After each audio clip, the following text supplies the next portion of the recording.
Hey world, 9 minutes motivation at 9 a.m. is inspired by me and sponsored by Happy Customers. Happy Customers keeps your customers happy. I'm Deepak here and my life is beautiful and I stay on top of it because I work as worship. Back from my personal wandering monks with my divine. Sometimes it really takes a lot of efforts to speak back to my banyan tree and to all of you, to this world where is our karma bhumi. All was a journey of faith, devotion, patience.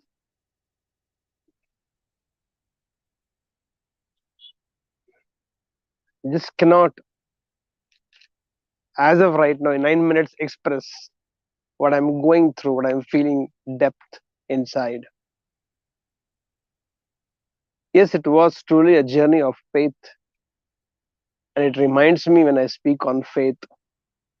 Yesterday was Mahatma Gandhi's death anniversary, Punyatithi, 30th Jan.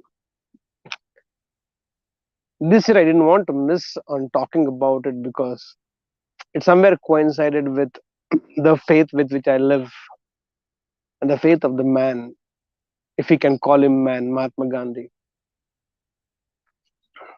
If you want to know the power of faith, one beautiful example is not only his life but also his death.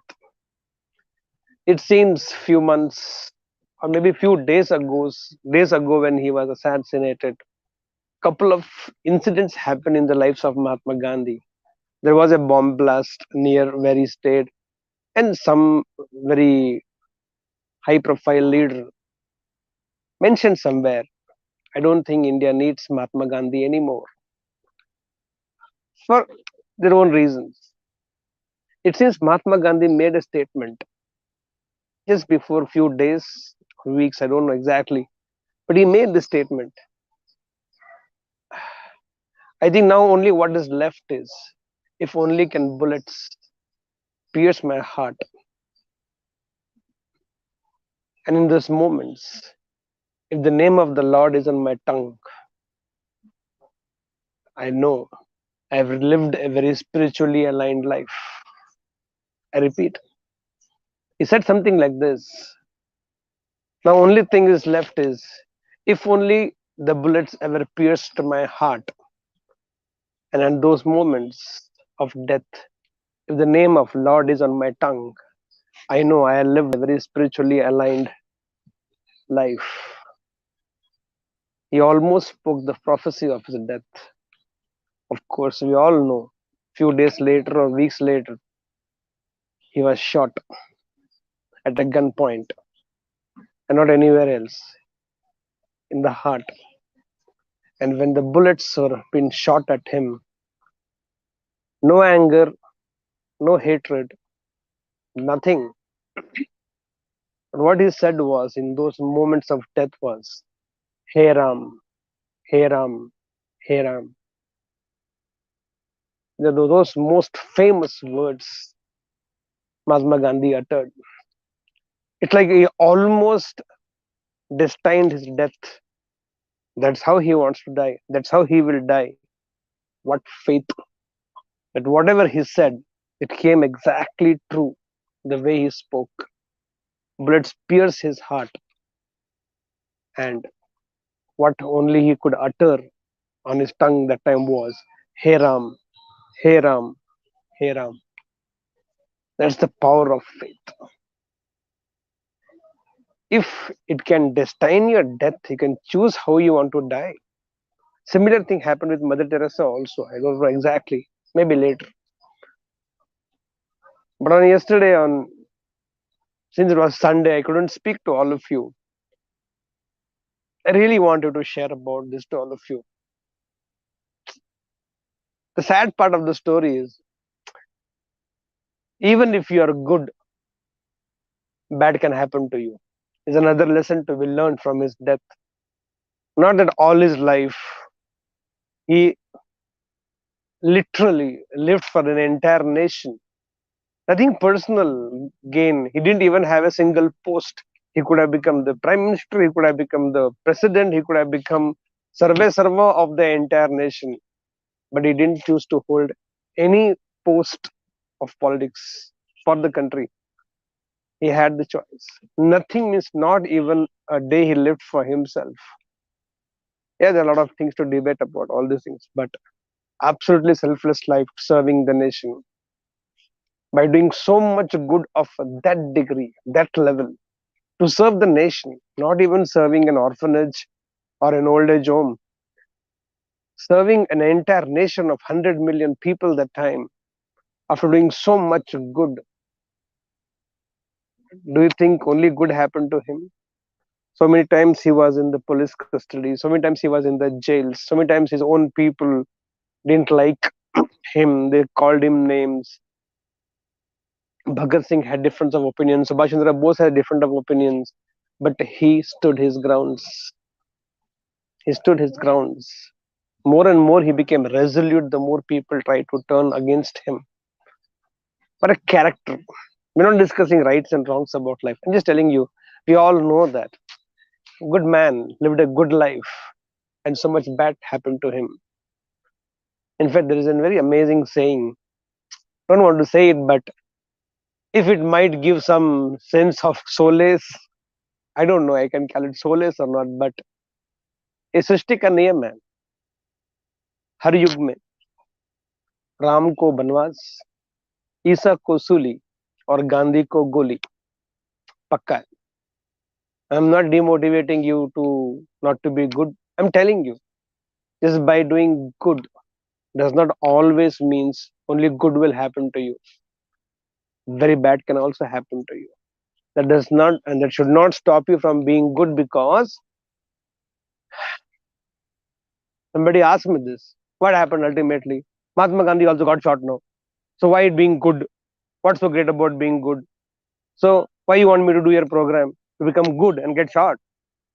I said, see, when all of us will die, we all will die one day for sure.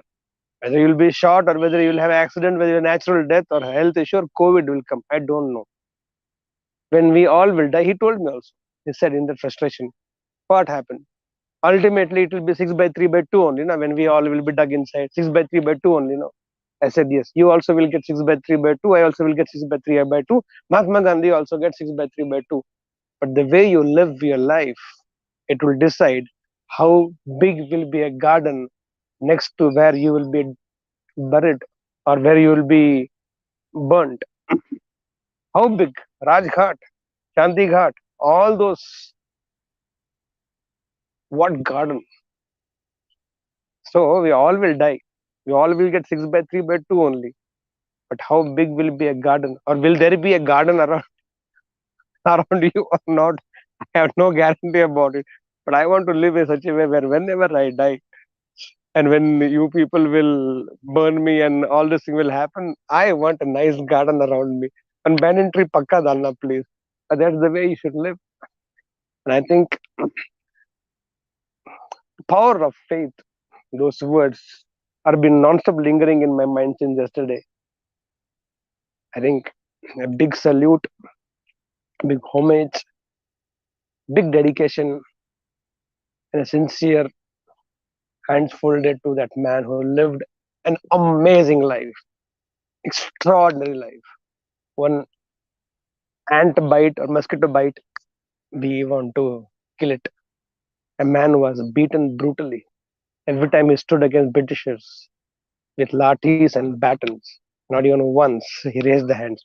What strength of character! I can go on and on and on, but just wanted to mention about a man lived this planet, lived in this country, and gave us a free air to breathe, a free soil to eat from for a moment. Let's have a silent prayer for him without music today.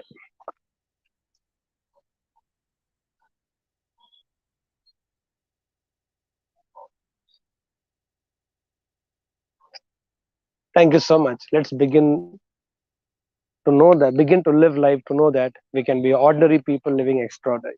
With this belief, let's start here. Here we go. Bye bye. Love you. Now, why should kids, the little ones, miss the top of the world experience and all the fun in nature and all the adventure, and that too with me? Let the kids learn how to relate with nature. Let them go beyond their minds and open themselves up. Let them go beyond their fears and inhibitions. Let them know how to be themselves with themselves. Let the children enjoy an exclusive road trip, beautiful sunsets, dancing to the sunsets, campfire on the river banks, swim in the natural lakes, forest walk, gazing at the night sky with the stars filled completely in the skies. Climb the rocks, the boulders and the mountains. Run on the mountaintop. Gift your little one this experience. It's their time to loosen up, break free, to rock their lives. With me. Top of the world exclusively for kids. Along with me.